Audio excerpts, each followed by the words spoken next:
નમો હરિયંતાણમ, નમો સિદ્ધાણમ, નમો આયર્યાણમ,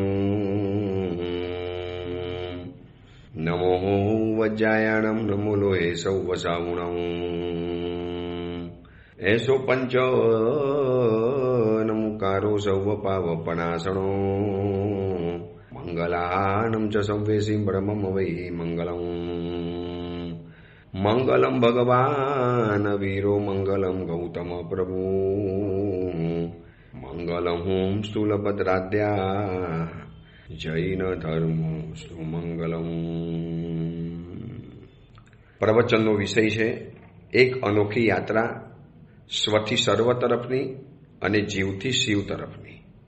આજથી આશરે 1060 વર્ષ પૂર્વે બનેલો 51 ગાથાની અંદરમાં જીવના 563 ભેદોને વર્ણવતો આ જીવિચાર નામનો ગ્રંથ એક નાનકડી આપણી એક દુનિયા બની ગઈ છે, જેની અંદરમાં મેં માત્ર મારા સિવાય કોઈનો સમાવેશ થવા નથી દીધો, અથવા તો મને ચાહનારા, મને પસંદ કરનારા, મને અનુકૂળ રહેનારા, મારું ગમતું કરનારા, મારા હાજી હામાં હા કરનારા, આવી બધી વ્યક્તિઓને માત્ર આપણે પ્રવેશ આપ્યો છે. એ સિવાયની બધી જ વ્યક્તિઓ માટે જાણે કે આપણે દરવાજા બંધ કરી નાખ્યા. એ સિવાયની કોઈ પણ વ્યક્તિ મારી દુનિયાની અંદરમાં આવવો ન જોઈએ, મારી અંદરમાં આવવો ન જોઈએ. પરંતુ આ જીવિચાર ગ્રંથ આપણને સમજાવે છે કે પ્રત્યેક જીવનું સ્વાગત આપણા જીવનના દરવાજે આપણે કરવાનું છે. પછી વિરોધી હોય, પછી હિંસક જીવ હોય, આ લોહી પીનારા મચ્છરો હોય કે ડેન્ગ્યુના મચ્છરો હોય, કોઈ પણ હોય, આ બધાને જ આપણે પ્રેમ કરવાનો છે, બધાને આપણે આદર સત્કાર કરવાનો છે. તો આ જીવોનો જો વિચાર આવી જાય, હમણાં જે સમાચાર આવે છે પેપરો દ્વારા કે પંજાબની અંદરમાં ભીષણ પૂર આવ્યું છે, ભીષણ. એમ કહે છે કે 20,000થી પણ વધુ નાના નાના શહેર અને મોટા શહેર, ગામડા બધું ભેગું થઈ પાણીની અંદરમાં ગરકાવ છે. વર્ષો સુધી જે પંજાબીઓએ લંગર ચલાવ્યા, કેટલાય ગરીબોના, દુઃખીઓના, અનાથના અને બેસહારાના પેટ ભર્યા. આજે આખું પંજાબ એક સમયની અંદરમાં ઉડતા પંજાબ કહેવાતું હતું, આજે ડૂબતા પંજાબ છે. જેને જ્યાંથી પણ કોઈ પણ અનુકૂળતા પડે તો આ પંજાબના માટે સહાય કરવા જેવી છે. એટલું બધું ભીષણ પૂર આ પંજાબની અંદરમાં અત્યારે તોફાન મચાવી રહેલું છે. ગામોના ગામ પાણીની અંદરમાં ગરકાવ છે. માણસો તો ઠીક છે, પશુઓ પણ ભૂખ્યા ટરવરે છે. તો આ બધો જીવોનો વિચાર છે કે આવી રીતે કોઈ જીવો દુઃખી થયા હોય. આ વખતે આખું ઉત્તર ભારત પાણીની અંદરમાં ગરકાવ છે. ઉત્તરાખંડમાં તો કેટલી વાર વાદળો ફાટ્યા, ચમેલીની અંદરમાં અને બીજા બધા એરિયાની અંદરમાં, જ્યાં એક સાથે 1,000 લીટર પાણી એક સાથે વરસી પડ્યું. કેવો ભયંકર ઉલ્કાપાત સર્જાયો છે આ વરસાદ દ્વારા. એના કારણે પંજાબ સુધી અને દિલ્હી સુધી અસર પહોંચી છે. આ સમગ્ર ઉત્તર ભારત, ગંગા એટલી બધી ભયંકર રીતે વહે છે કે જ્યાં કુંભ મેળો રચાયેલો હતો એ બધી જ જગ્યા અને એ બધો આખો એરિયા અત્યારે પાણીની અંદરમાં ગરકાવ થઈ ગયો છે. તો આપણી માનવતા, આપણી સંવેદના આવું બધું આપણને શીખવાડે છે કે જ્યાંથી પણ આવી રીતે જીવોને સગવડ થાય તો મારે એને સહાય પહોંચાડી દેવાની, મારે સગવડ કરી દેવાની. આ બધો જીવોનો વિચાર છે. જીવને નહીં બચાવે તો કોણ કોને બચાવશે? આ વિચાર ભણી આપણા હૃદયની અંદરમાં આવા જીવોની હૃદયની ભાવનાના સ્પંદનો પેદા થવા જોઈએ. અને એના માટે આપણે આ જીવિચાર ગ્રંથના પ્રવચનો ચાલે છે. અત્યારે મનુષ્ય ગતિની વાત ચાલે છે. 563 ભેદમાંથી 303 ભેદ તો માત્ર મનુષ્યના આવી ગયા. 563માંથી 303 મનુષ્યના, અને બાકી બધા નરક, તિર્યંચ અને દેવે ભેગા થઈને પૂરા કરવાના. તો વિચારો મનુષ્ય ગતિ કેટલી મહાન હશે, મનુષ્ય ગતિ કેટલી બધી જરૂરી હશે, મનુષ્ય ગતિ કેટલી બધી દુર્લભ હશે, મનુષ્ય ગતિ કેટલી બધી મહાન હશે. મનુષ્ય ગતિના 303 ભેદોને આપણે જાણવા માટે આગળ વધીએ છીએ. એમાં 3 વિભાગ આપણે જોયા, 2 વિભાગ, કર્મભૂમિ અને અકર્મભૂમિ. કર્મભૂમિ કોને કહેવાય? જેમાં અસી કૃષિનો જ્યાં વ્યવહાર ચાલે છે. એ બધી વાત આપણે ગઈકાલના પ્રવચનમાં વિસ્તારથી જોઈ. હવે આવે છે અકર્મભૂમિની વાત. 30 પ્રકારની અકર્મભૂમિ છે. કર્મભૂમિ માત્ર 15 છે અને એનાથી ડબલ અકર્મભૂમિ, જેમાં કોઈ પણ જાતના કર્તવ્યો નથી, વ્યવહારો નથી, જેમાં કોઈ પણ જાતની આજની સાંસારિક સામાજિક વ્યવસ્થાઓ નથી. લગ્ન નથી એટલે રિસેપ્શન નથી, લગ્ન નથી માટે કોઈ સમારંભ નથી, લગ્ન નથી તો પત્રિકા નથી છાપવાની, પ્રેસ નથી, લગ્ન નથી તો ચાંદલો નથી આપવાનો, કવર નથી આપવાનો, લગ્ન જેવી એવી કોઈ લાંબી વ્યવસ્થા નથી, માટે ખર્ચાળ લગ્નોની જે આજે સિસ્ટમ ચાલે છે, ખરીદી કરવા જવાનું 6 મહિના અને 7 મહિના પહેલાથી ખરીદી કરવાનું કામકાજ શરૂ થઈ જાય અને એટલું વિરાટ પ્રમાણની અંદરમાં ખરીદી કરવાનું ચાલે. લાખો રૂપિયાનું બજેટ માત્ર કપડાની અંદરમાં ગોઠવાઈ જતું હોય છે. પછી કેટરસની વ્યવસ્થા, જમવાની વ્યવસ્થા, રાત્રિ ભોજન, આ બધા જ વ્યવહારો જ્યાં શાંત થઈ ગયા છે એને કહેવાય છે અકર્મભૂમિ. એવી 30 પ્રકારની અકર્મભૂમિ છે જે આપણે શરૂઆતમાં થોડી જોયેલી હતી. આજે એને રિપીટ કરી લઈએ. 5 દેવકુરુ એટલે કે એક જમ્બુદ્વીપમાં છે, 2 ઘાતકી ખંડમાં છે અને 2 પુષ્કરાવત દ્વીપમાં છે. 5 ઉત્તર કુરુ એક જમ્બુદ્વીપમાં છે, 2 ઘાતકી ખંડમાં છે અને 2 પુષ્કરાવત દ્વીપની અંદરમાં છે. 5 હરિવર્ષ ક્ષેત્ર એક જમ્બુદ્વીપમાં છે, 2 ઘાતકી ખંડમાં છે અને પુષ્કરાવત દ્વીપની અંદરમાં 2 છે. પછી 5 રમ્ય ક્ષેત્ર એક જમ્બુદ્વીપમાં, 2 ઘાતકી ખંડમાં અને 2 પુષ્કરાવત દ્વીપમાં. 5 હિમવંત ક્ષેત્ર એક જમ્બુદ્વીપમાં, 2 ઘાતકી ખંડમાં અને 2 પુષ્કરાવત દ્વીપમાં. અને 5 હિરણ્યવંત ક્ષેત્ર એક જમ્બુદ્વીપમાં છે, 2 ઘાતકી ખંડની અંદરમાં છે અને 2 પુષ્કરાવત દ્વીપની અંદરમાં છે. આ રીતે ટોટલ 30 પ્રકારની અકર્મભૂમિ છે અને એની સાથે સાથે 56 પ્રકારના અંતરદ્વીપ આવે છે. દ્વીપની અંદર રહેલો દ્વીપ આને કહેવાય છે અંતરદ્વીપ.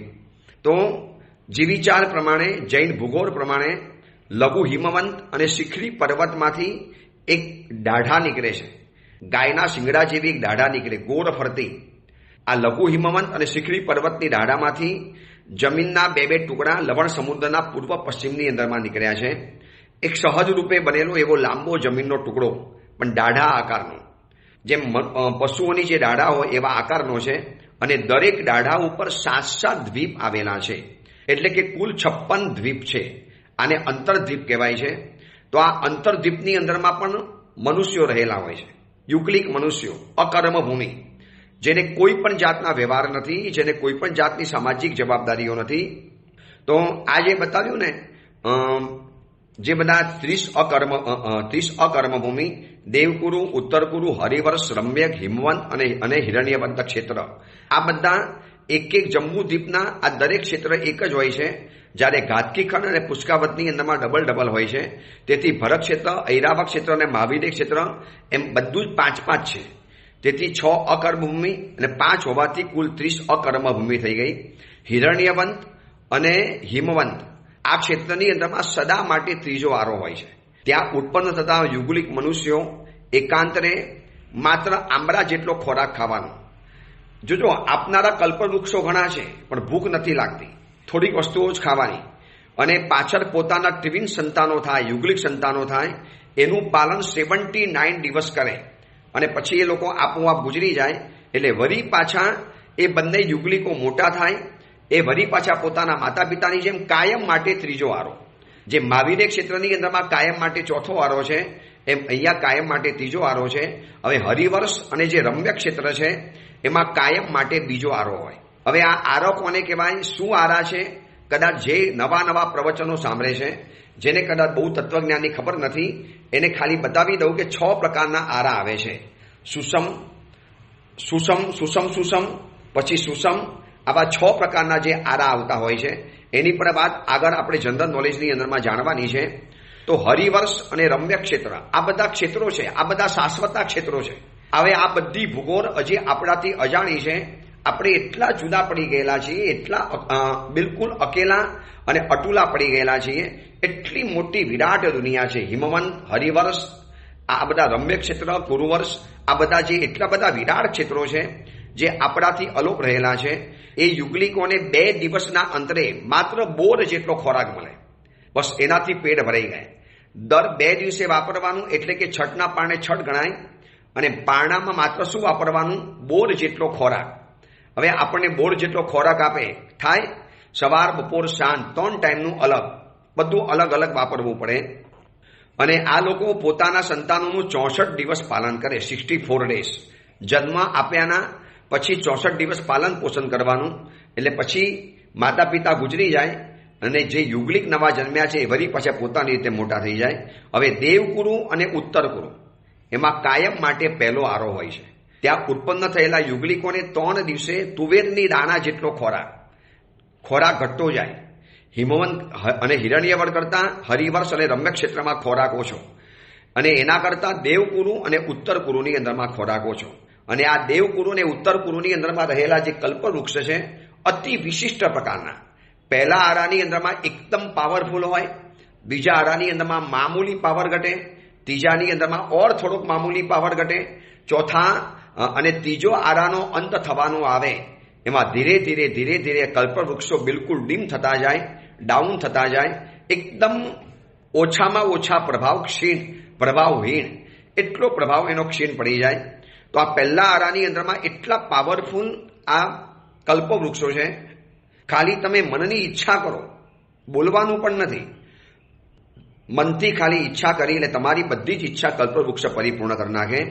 આવા દેવકુરુ અને ઉત્તર કુરુના જે વિશિષ્ટ ફલો હતા, તો પરમાત્મા આદિનાથનો જ્યારે જન્મ થયો ત્યારે તો યુગલિક સમય ચાલુ હતો.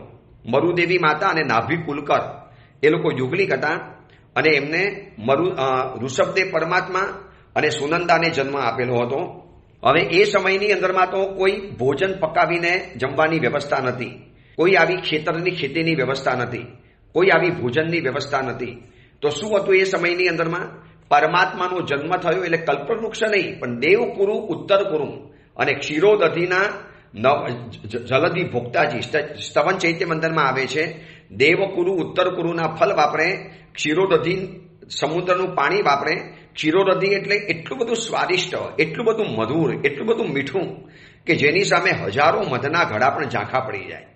તો આદિનાથ પરમાત્મા જેટલા પણ વર્ષો સંસારની અંદરમાં રહ્યા 83 લાખ પૂર્વ એમને માનવોએ બનાવેલી ભોજન વાપર્યા જ નથી, માનવોએ બનાવેલો આહાર ક્યારે વાપર્યો નથી. દેવકુરુ ઉત્તર કુરુના ફલ આવે ત્યાંથી ઉત્તમમાં ઉત્તમ ફલો રોજ દેવતાઓ લઈ આવે અને ક્ષીરોદધીનું પાણી વાપરે અને એના દ્વારા પરમાત્મા પોતાનું ભોજન કરતા હતા. તો આ રીતે દેવકુરુ અને ઉત્તર કુરુમાંથી આવી રીતે આવે. એટલે આ થઈ 30 અકર્મભૂમિ. હવે 56 અંતરદ્વીપ, એને પણ જરા વિસ્તારથી જાણવા છે. જંબુદ્વીપના દક્ષિણ ભાગની અંદરમાં ભરત ક્ષેત્ર અને હિમવંત ક્ષેત્ર છે. એની વચની અંદરમાં લઘુ હિમવંત નામનો પર્વત છે, અને એના ઉત્તરની અંદરમાં ઐરવ ક્ષેત્ર છે, અને હિમવંત ક્ષેત્રની વચમાં શિખરી પર્વત છે. હવે આ વચમાં એટલા બધા કિલોમીટર છે, એટલું બધું યોજનનું આંતરું છે કે આજનું સુપરસોનિક વિમાન કે આજનું રોકેટ કે આજના કોઈ પણ ઝડપી વિમાનો આટલું અંતર ક્યારે તય ન કરી શકે. એટલું બધું વિસ્તારથી અંતર આપ્યું છે. વિસ્તારથી જાણવું હોય તો જંબુદ્વીપ પગનપ્તિ, ક્ષેત્ર સમાસ, બૃહદ ક્ષેત્ર સમાસ, લઘુ ક્ષેત્ર સમાસ આ બધાની અંદરમાં જાણવું પડે. પણ આ બધા ક્ષેત્ર છે અને પછી એવા પ્રકારના જગ્યાઓ રહેલી છે. તો ત્યાં શિખરી પર્વત અને આ બાજુ ઉત્તરની વચની અંદરમાં હિમવંત પર્વત, આ બંને પર્વતની પૂર્વ અને પશ્ચિમ દિશામાં લવણ સમુદ્રની તરફ હાથીના દાંતના આકારવાળી, એટલા માટે એને દાઢા કે હાથીના દાંત કેવા આમ ગોળ વરતા હોય, બસ એવી જ રીતે કુલ 8 દાડા એમાંથી બહાર નીકળી છે. અને એ 8 દાડાની ઉપર 7 દ્વીપ આવેલા છે. એટલે 8 દાડા અને ઉપર 7 દ્વીપ, મતલબ 8 × 7 બરાબર 56. આવી 56 અંતરદ્વીપો રહેલા છે. આ દ્વીપો પાણીની વચ્ચે રહેલા હોવાથી એને અંતરદ્વીપ કહેવાય છે. એમાં પણ અકર્મ ભૂમિની જેમ યુગલિકો અહીંયા વસતા હોય છે. કેટલી મોટી માનવોની વસાહત છે.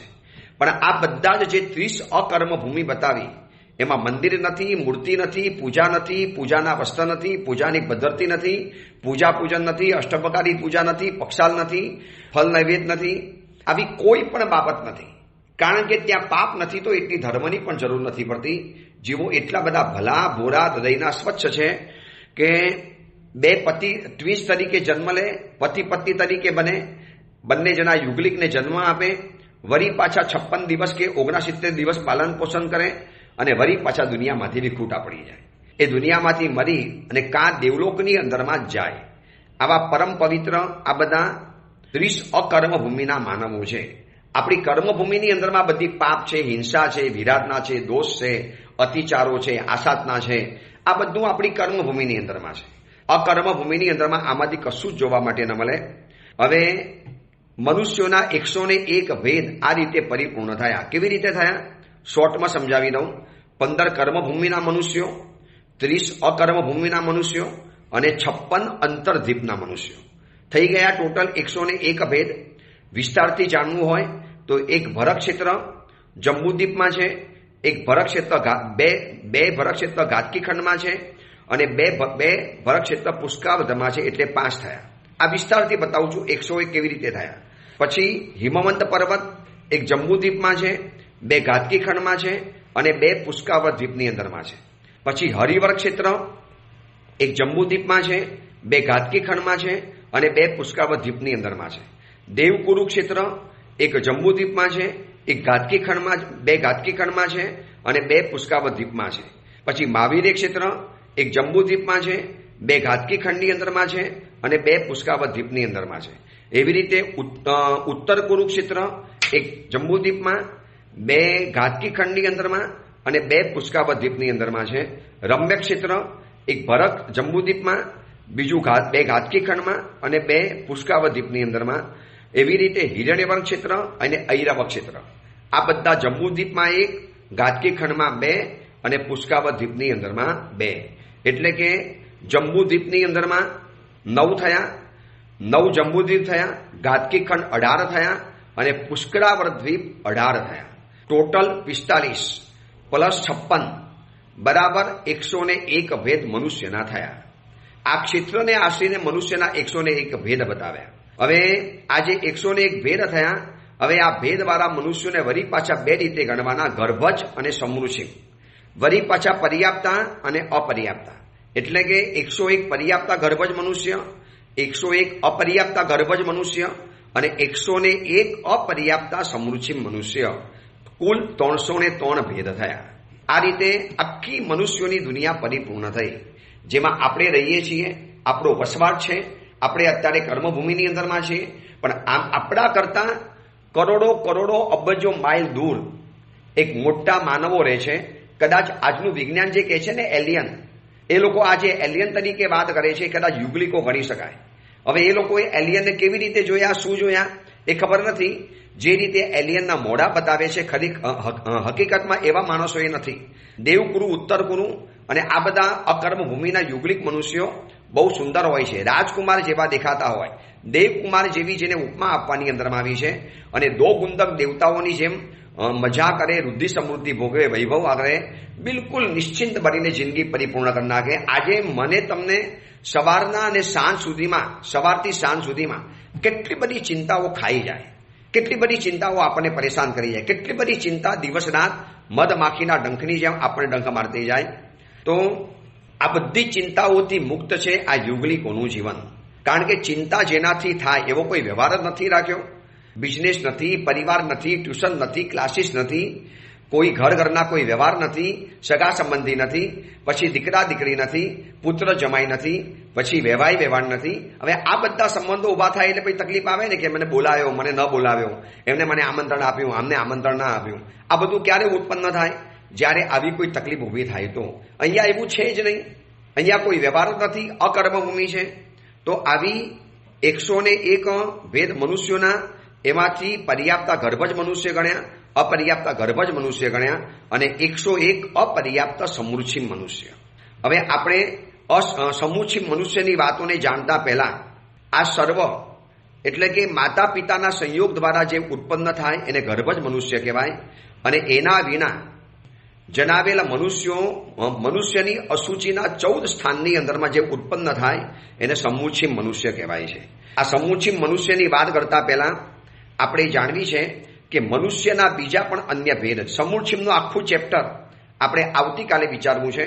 કેટલી બધી જગ્યાએ જૈનો સમુચિમ મનુષ્યોની વિરાધના કરતા હોય છે. અહીંયા બતાવ્યું છે કે એવી 14 સ્થાન છે કે જ્યાં આગળ સમુચિમ મનુષ્યો ઉત્પન્ન થઈ શકે છે. બીજા પણ હશે, પણ આમાં 14 જગ્યા છે કે જ્યાં સમુચિમ મનુષ્ય થાય અને એને આપણે સુરક્ષા કરવાની, એને આપણે બચાવવાના. એની વાત આપણે કદાચ આવતીકાલે કરીશું. પણ એની પહેલા મનુષ્યોના કેટલાક અન્ય પણ ભેદો છે. જૈન શાસ્ત્રોની અંદરમાં મનુષ્યના આર્ય અને મ્લેચ્છ એવા બીજા 2 પણ ભેદ પાડેલા છે. પ્રજ્ઞાપના સૂત્રની અંદરમાં લખ્યું છે, આરાધ હિય ધર્મેભ્ય યાતા પ્રાપ્તા ઇતિ આર્યા. જે લોકો હેય ધર્મને જે પામ્યા છે, એટલે કે જે છોડવા જેવું જેમને ખબર છે અને ઉપાદેય વસ્તુ જેમને શું લેવા જેવી છે એ એમને ખબર છે. આને આર્ય કહેવાય છે. આપણી આર્ય પરંપરા છે. આપણે આર્ય વંશની અંદરમાં જન્મેલા છીએ. આપણા પૂર્વજો આર્ય જ કહેવાતા હતા, આર્ય કહેવાતા હતા અને આર્ય કુલમાં ઉત્પન્ન થયા. એની સામે બીજા છે અનાર્ય, મ્લેચ્છ જાતિના, જેને કોઈ ધર્મની લેવા દેવાની, મારો, કાપો, હિંસા અને ભયંકર કક્ષાના વિષય કસાયોના સેવન કરવાના, જેને માણસ મારવા કે માખીઓ મારવી કે કીડી મારવી કોઈને ફરક ન લાગે. એટલા ભયંકર ક્રૂર, રાક્ષસને પણ શરમાવે એવી વ્યક્તિઓ હોય છે. તો આપણે જાણવું છે આર્ય દેશ, એવા 25.5 આર્ય દેશો રહેલા છે. તો આ બધા જે અત્યારે જે આપણે આર્યો છીએ ને, એ શેના કારણે કહેવાય છીએ કે એને હે અને ઉપાદેય ખબર છે. હવે જે વ્યક્તિને હે ઉપાદેય ખબર નથી, મારે શું છોડવા યોગ્ય છે, મારે શું છોડવા યોગ્ય છે, આવી વસ્તુ જેને જાણકારી નથી, એ બધાને કદાચ અનાર્ય કહેવાય છે. પણ આપણે આર્ય છીએ. તો આર્યના 9 ભેદ જાણવા જેવા છે. કેટલાક ક્ષેત્ર આર્ય છે જેમનો આર્ય ક્ષેત્રમાં જન્મ થયો હોય. મગધ, અંગ, બંગ, કલિંગ, કાશી, આવા જેટલા પણ આર્ય ક્ષેત્રો છે, 25.5 દેશ, એની અંદરમાં જે જન્મ્યો હોય એને ક્ષેત્ર આર્ય કહેવાય. ભાઈ એવી જગ્યામાં જન્મી ગયો છે માટે એને આર્ય કહેવાય છે. અહીંયા એટલું ધ્યાન રાખવું પડે કે પ્રાચીન ગ્રંથોની અંદરમાં જે 25.5 દેશોની આર્ય દેશની જે ગણના કરી છે તે ક્યાં અને કેવી રીતે છે એ અત્યારે બધો ઇતિહાસ મળે છે. ભલે થોડો સંશોધનનો વિષય છે પણ મળે છે, નામ સાથે મળે છે. મેં ગૌતમ પૃચ્છાના પ્રવચનની અંદરમાં આખો વિસ્તારથી બતાવ્યું છું કે આર્ય દેશ કોને કહેવાય, અનાર્ય દેશ કોને કહેવાય. તો આ પહેલા નંબરની અંદરમાં થયા ક્ષેત્ર આર્ય. આર્ય ક્ષેત્રમાં જન્મ લીધો એટલે આર્ય ક્ષેત્ર આર્ય બન્યા. બીજા નંબરમાં જાતિથી આર્ય, જેમનો જન્મ ઉત્તમ જાતિમાં થયો હોય. જેમ કે ઉત્તમ જાતિ અંબષ્ટ, કલિંદ, વૈદિહ, વેદંગ, હરિત, ચુંચણ, આવી બધી કેટલીક ઉત્તમ જાતિઓ છે જેમાં જન્મ લીધો હોય, એ બધાને જાતિ આર્ય કહેવાય. ત્રીજા નંબરની અંદરમાં કુલ આર્ય, જેનો જન્મ ઉત્તમ કુલમાં થયો હોય, ઉત્તમ ગોત્રમાં થયો હોય. જેમ ઉગ્રકુલ, ભોગકુલ, રાજન્યકુલ, ઇક્ષાકુકુલ, જ્ઞાતકુલ, કૌરવકુલ, આવા બધા ઉચ્ચ જાતના કુલો રહેલા છે. અને આ કુલની અંદરમાં જન્મ લીધો હોય એટલે એ વ્યક્તિ કુલ આર્ય ગણી શકાય. પછી કર્મ આર્ય આવે છે, જે લોકો વસ્ત્ર, સૂતર, કપાસ, માટીના વાસણ આ બધાનો જે વેપાર કરતા હોય, જે આ બધી વસ્તુઓ વેચતા હોય. અને જેટલા પણ કાપડની દુકાનવાળા છે સુરતની અંદરમાં, જેટલા પણ મુંબઈ કે સુરતની અંદરમાં ડાયમંડ્સ વાળા છે, આ બધા જ આર્ય કહેવાય. કારણ કે આર્ય બિઝનેસ કરે છે, આર્ય રીતે પોતાની આજીવિકા ચલાવે છે. આર્ય એટલે જેને હે ઉપાદેય ખબર છે એનું નામ છે આર્ય. એના રીતે જે લોકો ચાલે, મારે શું લેવા યોગ્ય છે ને મારે શું છોડવા યોગ્ય છે, આ જેને ઝપાટા બંધ સમજ પડતી જાય. તો પહેલા નંબરની અંદરમાં આપણે ક્ષેત્ર આર્ય જોયું, બીજા નંબરમાં જાતિ આર્ય જોયા, ત્રીજા નંબરમાં કુલ આર્ય જોયા, ચોથા નંબરમાં આવે છે કર્મ આર્ય. સૂતર, કપાસ, માટીના વાસણ વગેરેનો વેપાર કરવાનો આને કર્મ આર્ય કહેવાય. આજીવિકા ચલાવવા માટે માણસ નથી બેસતા, આજીવિકા ચલાવવા માટે માછલા કે માંસ નથી બેસતા, પણ એ જીવોની સુરક્ષા કરી, ભલે 2 પૈસા ઓછા મળતા હશે પણ એવી કંપનીમાં કામ કરવું છે જેમાં મારું આર્યત્વ, મારું જૈનત્વ, મારું હિન્દુત્વ બરોબર સચવાઈ રહે. મારું હિન્દુત્વ, મારું જૈનત્વ, મારું આર્યત્વ કોઈ કહેતા કોઈ મીનમેક ફરક ન થાય. બસ એવું મારે જિંદગી જીવી છે. તો આ બધા આર્ય જીવો કહેવાય. તો આર્ય જીવો આવા ઉત્તમ કુલોની અંદરમાં જન્મ લે. પછી આવે છે શિલ્પ આર્ય. જે વ્યક્તિ દરજી છે, સાડવી છે, સુથાર છે, લુહાર છે, ચિત્રકાર છે, કંસારા છે, વિવિધ પ્રકારની જે આર્ટ જાણે છે, મંદિર મૂર્તિઓ બનાવે છે, સોમપુરા છે, સલાડ છે, આ બધા શિલ્પ આર્ય કહેવાય. એમને વિશિષ્ટ પ્રકારના શિલ્પ આવડે છે, વિશિષ્ટ પ્રકારના શિલ્પોની રચના કરી શકે છે. છઠ્ઠા નંબરની અંદરમાં આવે છે ભાષા આર્ય, જેની ભાષા પણ આર્ય ભાષા હોય. જો કેટલાક વિધર્મીઓની ભાષા શું બોલવા જાઓ અને શું કહો કંઈ ખબર જ ન પડે, એવી ભાષાના પ્રયોગ થતા હોય, એવી ભાષા બોલાતી હોય, એવી ગંદામાં ગંદી ભાષાના પ્રયોગો થતા હોય, તો એ આર્ય નથી ગણાતા, એ અનાર્ય ગણાય છે. અને અનાર્ય એટલે મ્લેચ્છ. હલકી કુટીની અંદરમાં તમે પહોંચી ગયા, નવકાર મંત્રની દીક્ષા લીધી, અમુક પ્રવચનો સાંભળ્યા, અમુક આરાધનાઓ કરી, એટલે એના દ્વારા આપણું આર્યત્વ એક ફલીભૂત બનતું હોય છે, આર્યત્વ ખુલતું હોય છે. આર્ય હંમેશા શરમ હોય, શરમાર હોય. સાવ ઉદ્ધત અને ખાડે ગયેલા છોકરાઓની વાત છોડો, જે બિલકુલ આડે પાટે રવાના થઈ ગયા, હજી પણ એવા છોકરા છોકરીઓ છે જે માતા પિતાની સંપૂર્ણ આમન્યા જાળવે છે. માતા પિતા સિવાય દેરાસરમાંથી એક ચીજ આડી અવળી જોવા માટે ન મળે. આ બધા કહેવાય છે આર્ય જીવો કહેવાય. તો આવા બધા જીવો છે ભાષા આર્ય છે, જેની અર્ધમાગધી ભાષા બોલતા હોય, સારી ભાષા બોલતા હોય. હવે જે લોકો જૈન છે, ગુજરાતી છે, રાજસ્થાની છે, હવે એ લોકોને ઘરની અંદરમાં ઇંગ્લિશ બોલવાનો એક શોખ ઊભો થયો છે. હજી 2-4 દિવસ પહેલા જૂસ કિમથી પરિવાર વંદન કરવા માટે આવેલો. એના પિતાજી એની 2 દીકરીઓ સાથે, દીકરા સાથે બિલકુલ ઇંગ્લિશમાં ટોકિંગ, સાફ સુથરું ઇંગ્લિશ. હું એમને કહું, ભાઈ તમે ઘરમાં તો ગુજરાતી શીખવાડો. સાહેબ એ ગુજરાતી ભાષાની વેલ્યુ શું રહી છે? આપણે તો આ ભાષા ભણવી પડે. સાહેબ મને ખબર છે કે પારકી ભાષા છે, છતાં પણ ભણાવવાની અંદરમાં જાઓ. એ ભાષાની સાથે એના સંસ્કારો જોડાઈ જવાના છે. બતાવ્યું હતું કલ્પસૂત્રની અંદરમાં ઉચિત વિદ્યાગ્રહણ, ઉચિત સમયે અને ઉચિત રીતે વિદ્યા અધ્યયન કરવાનું, વિદ્યાને ગ્રહણ કરવાની, એ પણ વાત આપણે બતાવેલી હતી. તો ભાષા આર્ય એટલે અર્ધમાગધી વગેરે ભાષા જેને બોલતા આવડતી હોય, મધુર સ્વર હોય, આવેલા વ્યક્તિઓને એકદમ પાણીદાર બનાવીને પ્રવચન આપે, પ્રેરણા કરે, સમજાવે અને એના દ્વારા જીવોના હૃદયમાં જે સંવેગનો ભાવ પેદા થાય, આને કહેવાય છે ભાષા આર્ય. 7મા નંબરની અંદરમાં આવે છે જ્ઞાન આર્ય.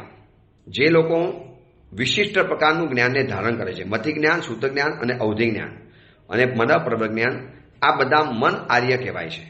જ્ઞાન આર્ય એ લોકોને જ્ઞાન દ્વારા સર્વજ્ઞ ભગવંતને શું વિચાર આવે છે ને એ પોતે બેઠા બેઠા કહી આપે, એટલા બધા જ્ઞાનીઓ હોય છે. અને 8મા નંબરમાં આવે છે દર્શન આર્ય. જેમાં સમ્યક દર્શન પ્રાપ્ત થયું હોય, સમ્યક દર્શન હોય, ક્યારે ભવી ગયું ન હોય, એની આપણને ખ્યાલ આવી જાય, તો આને દર્શન આર્ય કહેવાય. અને 9મા નંબરમાં આવે છે ચારિત્ર આર્ય. ચારિત્ર એટલે પંચ મહારથને ધારણ કરવાના, એનું ઉત્તમ પ્રકારનું ચારિત્રનું પાલન કરવાનું. અને પછી મુંબઈ તરફ વિહાર પણ થઈ જાય. એટલે આ બધા ચારિત્ર આર્ય કહેવાય. 5 મહાવ્રતનું ઉત્તમ પાલન કરે, ઉત્તમ પ્રકારના ચારિત્રને ગ્રહણ કરે, સુંદરમાં સુંદર સંયમ જીવનનું પાલન કરે, આ બધા જ કહેવાય છે ચારિત્ર આર્ય કહેવાય. હવે મ્લેચ્છ ભૂમિમાં જે જન્મેલા હોય છે ને એ બધા મ્લેચ્છ ગણાય.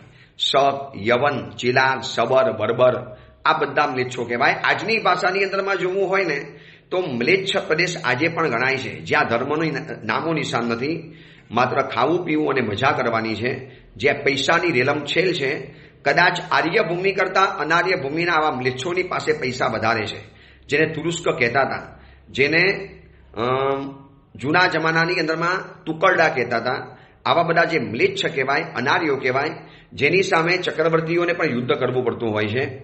તો આ બધા જ જીવો બલાત્કારે પડાવી લેવાનું, કોઈની પાસે ક્રૂર વ્યવહાર કરી દેવાનું, ન ગમે તો ખતમ કરી નાખવાના, જીવોને મારતા જે ક્યારે અચકાય નહીં, જીવોને મારતા જેને 1 જ સેકન્ડ લાગે, આવા ક્રૂરતમ ભાવોથી ભરેલા હોય, આ બધા જ કહેવાય છે મ્લેચ્છ મનુષ્યો. એટલે મનુષ્યોના 2 ભેદ પડ્યા. એ તો હતા જ કર્મભૂમિ, અકર્મભૂમિ.